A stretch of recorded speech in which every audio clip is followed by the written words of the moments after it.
Point blank നിങ്ങൾ ഷാർപ്പായിട്ടുള്ള ശബ്ദം, ആ ഷാർപ്പായിട്ടുള്ള ശബ്ദത്തിൽ കൂടെ നിങ്ങൾ ചോദിക്കുന്ന ഷാർപ്പായിട്ടുള്ള ക്വസ്റ്റ്യൻ, ഷാർപ്പായിട്ട് ഉത്തരം. നിലപാടുകൾ ഇന്നും മാറ്റാതെ 3 ചാനലുകൾ വന്നതിന് ശേഷം സ്വന്തമായിട്ട് കുറച്ച് നിലപാടുകൾ നിൽക്കുന്ന വളരെ അപൂർവം വ്യക്തിത്വങ്ങൾ ഒരാളാണ് അതി ബാലകൃഷ്ണൻ. അതിൻ്റെ ഏറ്റവും ഒടുവിലത്തെ ഉദാഹരണമായിട്ട് എനിക്ക് തോന്നിയത് മീഡിയ എഡിറ്റേഴ്സ് ശോഭാ സുരേന്ദ്രനുമായി ബന്ധപ്പെട്ട വിഷയം സംസാരിച്ചപ്പോൾ നിങ്ങളുടെ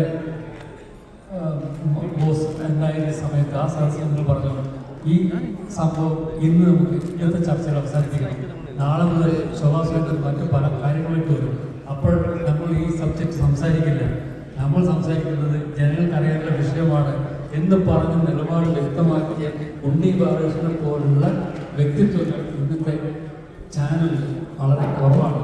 അതിൽ നിങ്ങൾ അപ്രിഷ്യേറ്റ് ചെയ്യുന്നു.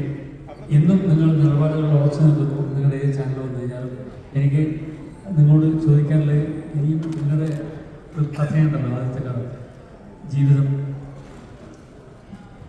എന്തുകൊണ്ട് നമ്മുടെ മുമ്പേ വന്നവർ നമുക്ക് അടുത്തിരിക്കുന്നു, പിന്നാലെ വരുന്നവർ അകലെ നിൽക്കുന്നു എന്ന് പറഞ്ഞ് ആ കഥയിൽ അതെന്തായിരുന്നു, അത് എഴുതാനുള്ള പ്രചോദനം, അതുകൂടാതെ എങ്ങനെയാണ് മുന്നേ പോയവർ നമ്മുടെ കൂടെ നിൽക്കുകയും നമ്മുടെ മക്കൾ അവർ നടന്നു നിൽക്കുകയും എന്ന് തോന്നിയതിൻ്റെ ആ ഒരു ഇതെന്താണെന്ന് എനിക്ക് മനസ്സിലാവാത്തൊരു കാര്യമാണ്.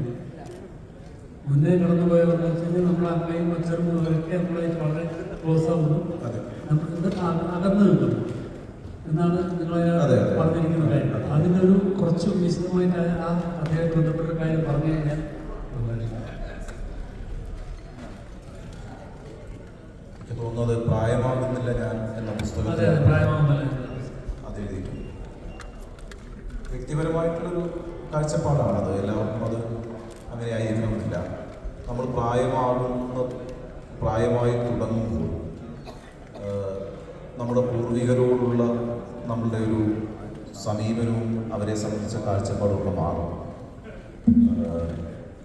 ഇപ്പോൾ എൻ്റെ സ്കൂൾ പഠനകാലത്ത് എനിക്ക് എൻ്റെ അച്ഛനോടോ അമ്മയോടോ തോന്നിയിട്ടുള്ള ഒരു ബന്ധമല്ല ഈ സമയത്ത് എനിക്ക് അവരോടുള്ള ബന്ധം എന്ന് പറയുന്നത്. ഞാൻ അവരോട് ഏറ്റവും കൂടുതൽ അടുത്തത് എൻ്റെ വ്യക്തിപരമായ കാര്യമാണ്. ഈ ഒരു പ്രായത്തിലാണ് അവരെ കൂടുതൽ മനസ്സിലാക്കാനും അറിയാനും ഒക്കെ എനിക്ക് സാധിച്ചത്. ഒരു 50 വയസ്സൊക്കെ ആകുമ്പോഴാണ് അവരുടെ ഒരു മഹത്വം മനസ്സിലാകും. എന്നാൽ എനിക്കെൻ്റെ മകളുമായി അത്രയും ഒരു കമ്മ്യൂണിക്കേഷൻ സാധ്യവുമല്ല. കാരണം എൻ്റെ മകൾ ജീവിക്കുന്ന ഒരു ലോകത്തല്ല യഥാർത്ഥത്തിൽ ഞാനുള്ളത്. എല്ലാവരും ഇതേ ലോകത്തിൽ തന്നെയാണ് ജീവിക്കുന്നതെന്ന് പറയുമ്പോൾ നമ്മളൊക്കെ ഓരോരോ ലോകത്തിലാണല്ലോ ജീവിക്കുന്നത്. അപ്പോൾ ആ ഒരു അകൽച്ച പുതിയ തലമുറയോട് നമ്മൾ കൂടുതൽ അകന്നു പോവുകയും എന്നാൽ പഴയ തലമുറയോട് നമ്മൾ കൂടുതൽ ഐഡൻറ്റിഫൈ ചെയ്യുന്ന ഒരു പ്രത്യേക ഘട്ടം മനുഷ്യരുടെ ജീവിതത്തിൽ വരുമെന്ന് ഞാൻ എൻ്റെ സ്വന്തം അനുഭവത്തിൽ നിന്ന് മനസ്സിലാക്കുന്നതാണ്. എല്ലാവരുടെ അനുഭവം കാണണമെന്നില്ല. അപ്പം അങ്ങനെ വളരെ വ്യക്തിപരമായ ഒരു കാര്യമാണ് ഞാൻ അതിനകത്ത് എഴുതിയിട്ടുള്ളത്. എന്ന് വെച്ച് അടുത്തൊരു തലമുറയുമായൊരു കമ്മ്യൂണിക്കേഷൻ ഗ്യാപ്പ് ഉണ്ട് എന്ന് ഞാൻ വിചാരിക്കുന്നില്ല. നമുക്ക് കമ്മ്യൂണിക്കേറ്റ് ചെയ്യാവുന്ന ആളുകൾ തന്നെയാണ് അവർ.